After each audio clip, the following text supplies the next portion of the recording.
नमस्कार, स्वागत है आप दर्शकों का। आप देख रहे हैं न्यूज़ 18 का डिजिटल प्लेटफॉर्म। मैं हूं आपके साथ रजनी चौबे। केंद्रीय बजट 2026-27 अब बस कुछ दिनों में पेश किया जाएगा। इसी हफ्ते के रविवार को यानी 1 फरवरी को वित्त मंत्री निर्मला सीतारमण 2026 को रविवार के दिन लोकसभा में 11 बजे के लगभग बजट पेश करेंगे। यह उनका लगातार 9वां बजट होगा, जो स्वतंत्र भारत के इतिहास में एक बड़ा रिकॉर्ड है। इससे पहले मोरारजी देसाई ने सबसे ज़्यादा 10 बार बजट पेश किया था, जिनमें से 8 पूर्ण बजट जबकि 2 अंतरिम बजट थे। सबसे खास बात यह है कि आज़ादी के बाद पहली बार कोई बजट रविवार को पेश हो रहा है, जो काफ़ी ऐतिहासिक घटना मानी जा रही है। पहले भी कभी कभी शनिवार को बजट आया था, जैसे 2015 और 2016 में अरुण जेटली ने पेश किया था, लेकिन रविवार का यह पहला मौका है। इस बार बजट से आम जनता से लेकर इंडस्ट्री के अलग अलग एक्सपर्ट्स को कई सारी उम्मीदें हैं। किसानों को पीएम किसान की फसल बीमा और सिंचाई योजनाओं में ज़्यादा पैसे मिलने की आस है। उद्योग जगत को ग्रोथ के लिए पॉलिसी सपोर्ट की, टैक्स में आसानी और मैन्युफैक्चरिंग को बढ़ावा देने वाले ऐलान की उम्मीद है। यह बजट देश की अर्थव्यवस्था को मजबूत बनाने और आम आदमी की जिंदगी आसान करने वाला हो सकता है। लोग उत्सुकता से इंतजार कर रहे हैं कि वित्त मंत्री क्या क्या ऐलान करती हैं, क्योंकि ग्लोबल टेंशन के बीच ये बजट काफ़ी इंटरेस्टिंग माना जा रहा है। ग्राहकों के लिए ब्यूटी प्रोडक्ट्स आसान हो सकते हैं, सस्ते हो सकते हैं।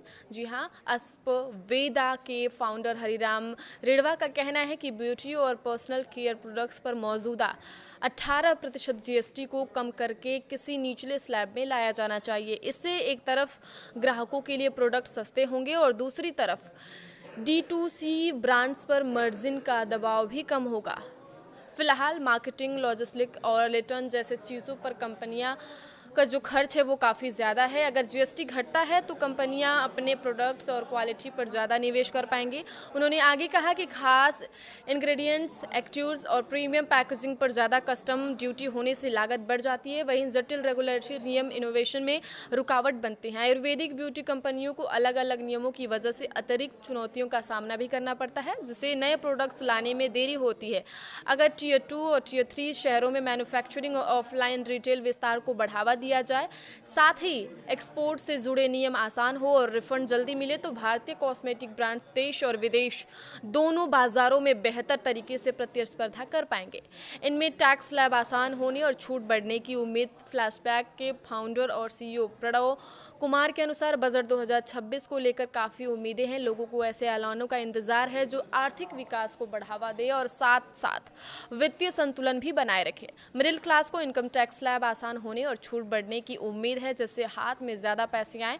वही रियल इकोनॉमी, खासकर रियल एस्टेट सेक्टर के लिए सरकारी समर्थन बढ़ने की उम्मीद है, ताकि अफोर्डेबल हाउसिंग, फंडिंग और आसान क्रेडिट्स के जरिए हाउसिंग और जुड़े सेक्टरों में लगातार मांग और विकास बना रहे। आगे की खबरों के लिए आप देखते रहिए न्यूज़ 18 का डिजिटल प्लेटफॉर्म। धन्यवाद।